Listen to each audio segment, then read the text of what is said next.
Hello everyone. ये भाई third video है वेव ऑप्टिक्स की। हमने अभी बात करी थी इंटरफेरेंस, जिसमें कंस्ट्रक्टिव इंटरफेरेंस और डिस्ट्रक्टिव इंटरफेरेंस था। बात करते हैं कंस्ट्रक्टिव इंटरफेरेंस होता क्या है। जब दो लाइट रे एक दूसरे के ऊपर सुपर इम्पोज करते हैं तो जहाँ दोनों का एम्पलीट्यूड इंक्रीज होता है वहाँ लाइट की इंटेंसिटी ज़्यादा मिलती है और उस कंडीशन को कंस्ट्रक्टिव इंटरफेरेंस कहते हैं। समझिए ज़रा ध्यान से। मान लीजिए एक वेव ए एम्पलीट्यूड की है और दूसरी वेव बी एम्पलीट्यूड की है। दोनों एक दूसरे के साथ सुपर इम्पोज कर गई तो जो रिजल्टेंट वेव बनी उसका एम्पलीट्यूड बड़ा होगा, वो मैंने कंसीडर कर लिया कैपिटल आर। अब इसकी जो इंटेंसिटी होगी वो आर के स्क्वायर के डायरेक्टली प्रोपोर्शनल होगी। जो इसमें I1 इंटेंसिटी थी वो ए स्क्वायर के डायरेक्टली प्रोपोर्शनल और जो I2 इंटेंसिटी थी वो बी स्क्वायर के डायरेक्टली प्रोपोर्शनल थी। जब कभी क्रस्ट के ऊपर क्रस्ट या ट्रफ के ऊपर ट्रफ गिरती है तब कंस्ट्रक्टिव इंटरफेरेंस होता है और उस इंटेंसिटी को मैक्सिमम इंटेंसिटी ऑफ लाइट कहते हैं। कई बार ऐसे हो सकता है कि क्रस्ट के ऊपर ट्रफ गिरी हो, ऐसी कंडीशन पे जो रिजल्टेंट इंटेंसिटी होती है वो कम हो जाती है और आपको थोड़ी डार्क फ्रिंज मिलती थी। इस इंटरफेरेंस को आप डिस्ट्रक्टिव इंटरफेरेंस कहेंगे। यहाँ पर इस आर की वैल्यू ए प्लस बी के बराबर होती है और अगर इसे मैं आर मान लूँ रिजल्टेंट एम्पलीट्यूड को, यहाँ इसकी वैल्यू ए माइनस बी के बराबर होती है। तो इस वीडियो में सबसे पहले हम यही प्रूफ करेंगे, क्योंकि आईएससी बोर्ड और सीबीएसई बोर्ड के लिए बहुत इंपॉर्टेंट है कि किस कंडीशन पर कंस्ट्रक्टिव इंटरफेरेंस होता है और किस कंडीशन पर डिस्ट्रक्टिव इंटरफेरेंस होता है। तो सबसे पहले जरा समझिएगा बहुत ध्यान से, कंस्ट्रक्टिव इंटरफेरेंस के लिए आप क्या करेंगे और डिस्ट्रक्टिव इंटरफेरेंस के लिए आप क्या करेंगे।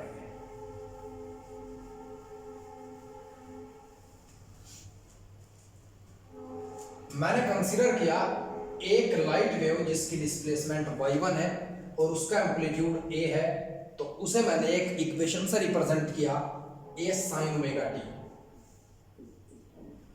मैंने मान लिया जो दूसरी लाइट है जिसके ऊपर ये सुपर इम्पोज हुई है उसका एम्पलीट्यूड b है और दोनों के बीच का एक कांस्टेंट फेज डिफरेंस है phi. Phi is the phase difference. Phi जब फेज डिफरेंस है तो फाई की वैल्यू आप याद रखेंगे, ये 2 pi by lambda into path difference के बराबर होगा। ये फेज डिफरेंस है,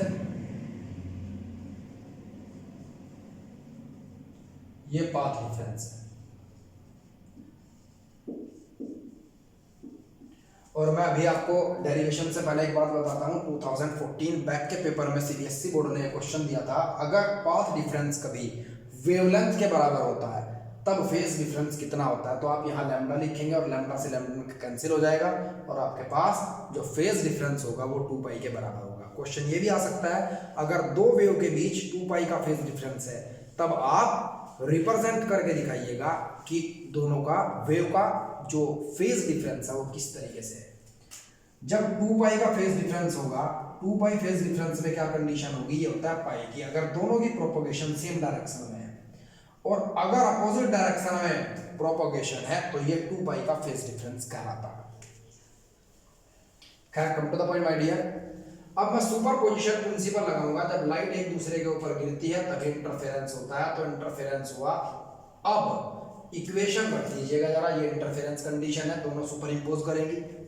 y1 की वैल्यू y1 की जगह रखिएगा, y2 की वैल्यू y2 की जगह रखिएगा, तो आपके पास ये बन गया a sin ओमेगा t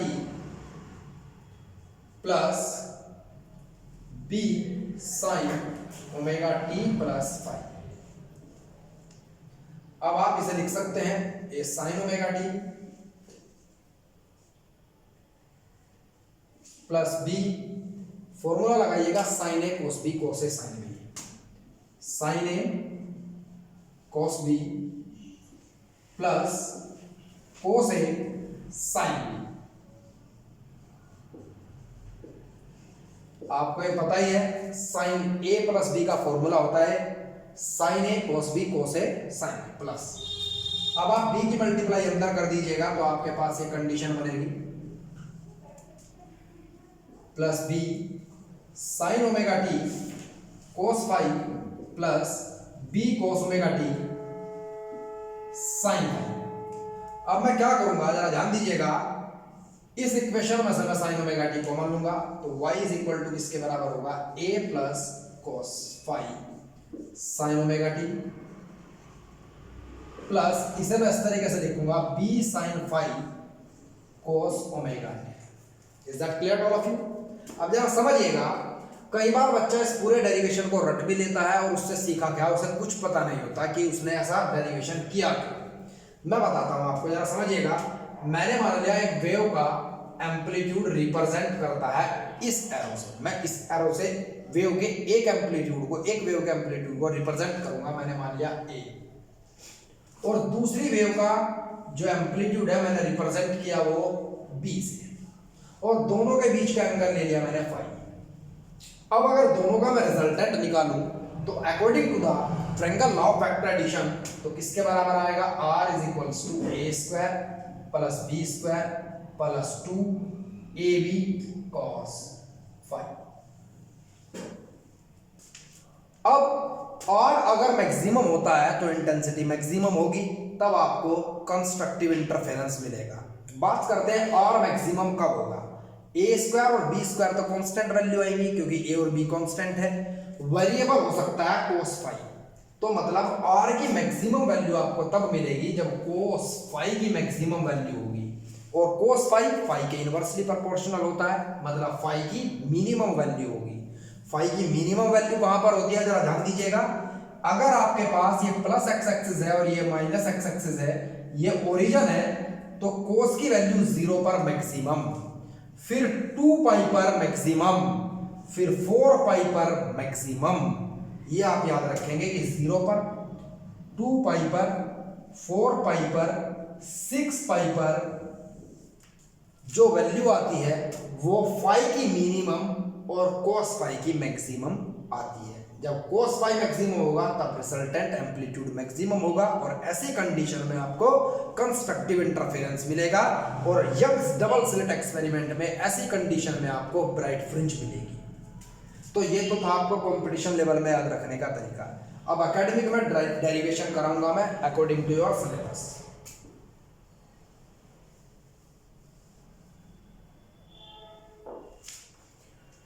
ध्यान दीजिए जरा, आप कंसीडर कर लेंगे a plus B cos phi को r cos थीटा, और b sin फाई को आप कंसीडर कर लेंगे r sin थीटा। अब मैं क्या करूंगा, दोनों इक्वेशन को स्क्वायरिंग बोथ साइड करके ऐड कर दूंगा। जब इसकी दोनों साइड की मैं स्क्वायर करूंगा तो मेरे पास क्या मिलेगा, यहां a square plus B square cos square phi plus 2ab cos phi, मुझे ये मिलेगा। इसके बाद मैं नीचे वाली इक्वेशन को स्क्वायरिंग बोथ साइड करूंगा तो b square sine square phi plus, और इस तरफ आपको क्या मिलेगा, r square cos square theta, r square sine square theta, sine square theta plus cos square theta. जब दोनों इक्वेशन को आप ऐड करेंगे तो 1 के बराबर आएगा, तो आपको r स्क्वायर बचेगा। और यहां जब आप इसे ऐड कर देंगे, लेफ्ट हैंड साइड है, तो जुड़ने के बाद साइन स्क्वायर फाई और कॉस स्क्वायर फाई मिलकर के 1 हो जाएगा, और आपके पास a square plus B square plus 2ab cos phi is equals to r के बराबर बचेगा। ऊपर आप रूट लगाएंगे। ये मैंने शॉर्टकट मेथड से आपको यहां बताया था। जिस बच्चे को ये याद रखना है, मतलब वो बच्चा बहुत ही इंटेलिजेंट है, जिस बच्चे के दिमाग में सेट हो गया, और यही आप यूज करेंगे नीट और IIT के क्वेश्चंस में।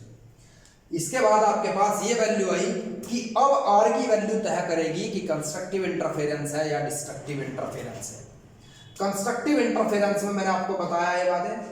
कंस्ट्रक्टिव इंटरफेरेंस में क्या होगा, लाइट की इंटेंसिटी मैक्सिमम होगी। लाइट की इंटेंसिटी मैक्सिमम कब होगी, जब r की वैल्यू मैक्सिमम होगी, और r की वैल्यू मैक्सिमम कब होगी, जब cos फाई की वैल्यू मैक्सिमम होगी, और cos फाई की वैल्यू मैक्सिमम कब होगी, जब फाई की वैल्यू मिनिमम होगी, और फाई की वैल्यू मिनिमम कब होती है, 0, 2 पाई, 4 पाई, 6 पाई। इन वैल्यूज पर जो हमारे पास फाई की वैल्यू होती है वो मिनिमम होती है।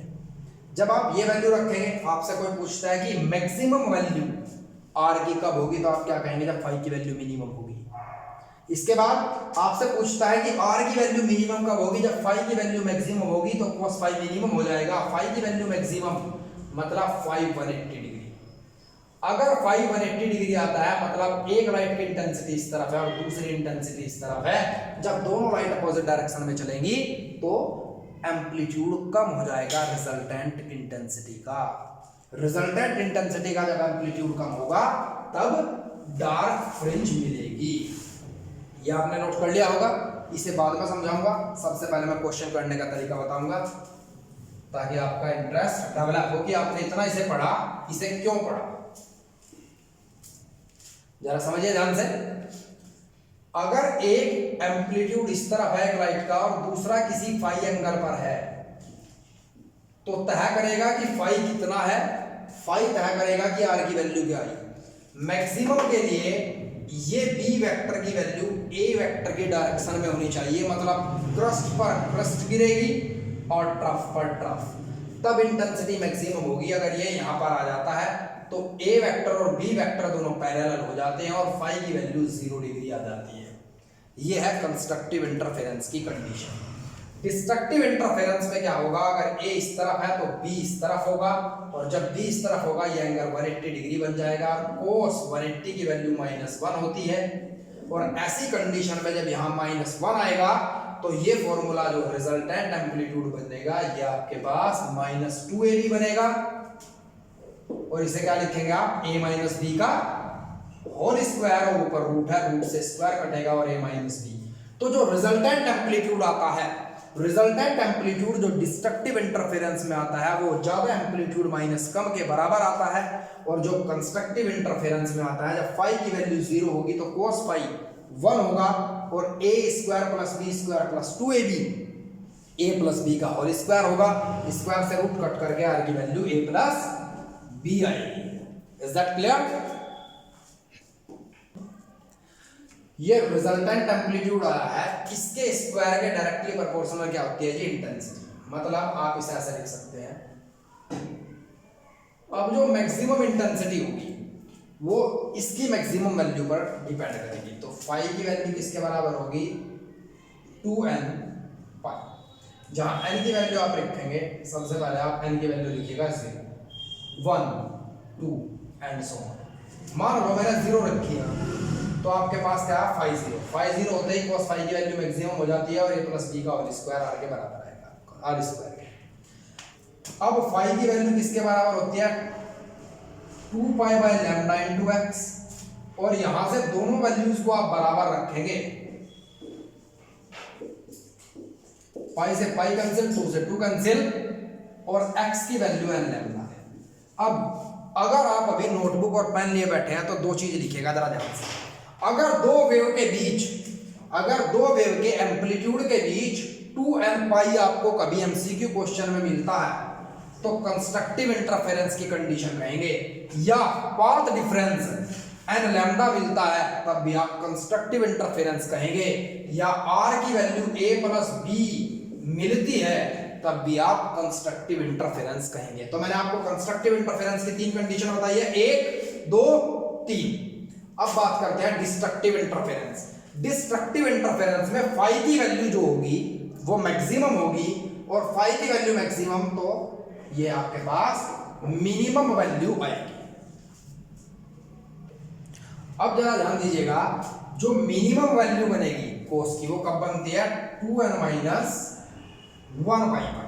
अगर आप n की वैल्यू 0 रखें आप तो माइनस पाई cos 180 की वैल्यू -1, यहां माइनस आएगा, फिर यहां माइनस होगा प्रोडक्ट करके, और a माइनस बी का होल स्क्वायर, और a माइनस बी आर की वैल्यू बचेगी।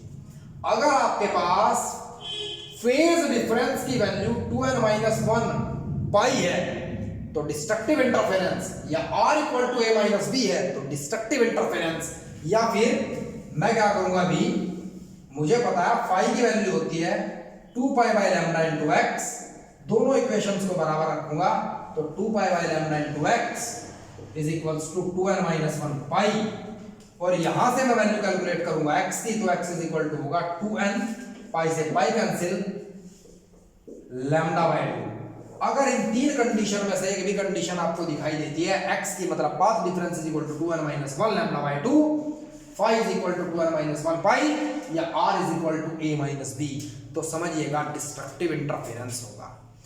कई बार पूछ लेते हैं कि मिनिमम और मैक्सिमम इंटेंसिटी की रेशियो, तो मैक्सिमम इंटेंसिटी आपके पास क्या बनी है, r आएगी, वैल्यू r की क्या आएगी, a प्लस b का होल स्क्वायर, और मिनिमम इंटेंसिटी क्या बनी है, a माइनस b का होल स्क्वायर। तो ये आपके पास जो वैल्यू आती है मैक्सिमम और मिनिमम इंटेंसिटी की वैल्यू आती है।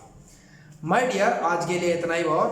कल मैं आपको जो नेक्स्ट वीडियो सेंड करूंगा उस वीडियो में मैं आपको बताऊंगा सिंगल स्लिट एक्सपेरिमेंट, और सिंगल स्लिट एक्सपेरिमेंट के बाद कुछ इंपॉर्टेंट क्वेश्चन जो वेव ऑप्टिक्स के हैं। इस साल पोलराइजेशन आउट ऑफ कोर्स है तो उस पर वीडियो में नहीं डालूंगा, और इसके बाद में इलेक्ट्रोस्टैटिक्स के छोटे छोटे चैप्टर वाइज हर चैप्टर के इंपॉर्टेंट क्वेश्चन, 1 नंबर के, 2 नंबर, 3 नंबर और 5 नंबर के क्वेश्चन और आंसर सहित आपको अगली वीडियो में सेंड करूंगा।